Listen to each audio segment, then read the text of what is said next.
guys! For today's vlog is lilinisan natin si Motmot! Yes guys, sa tagal ng panahon, ngayon ko lang ulit siya malilinisan at samahan niyo akong maglinis sa kanya! Ito palang Motmot na to guys, ito palang motor na to is Motmot yung tawag namin dito ng mag-asawa.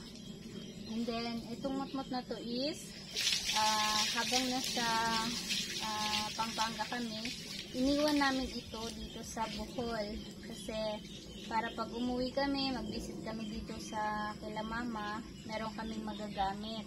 So habang nandun kami sa Pampanga, ang nag-aalaga dito is yung kapatid ko na lalaki, siya yung nag-aalaga dito kay Motmot.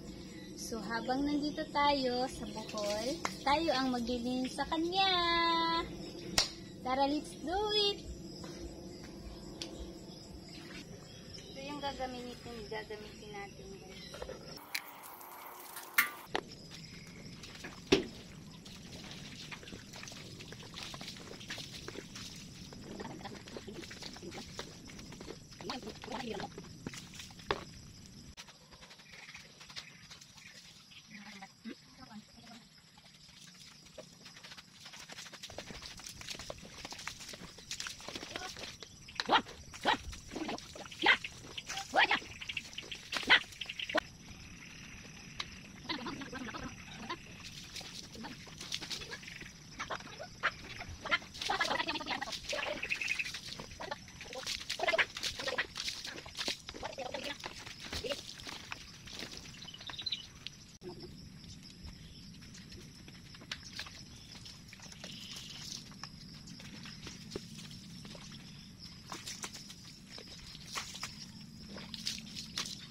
Okay guys, tapos na tayo maglinis ni Motmot.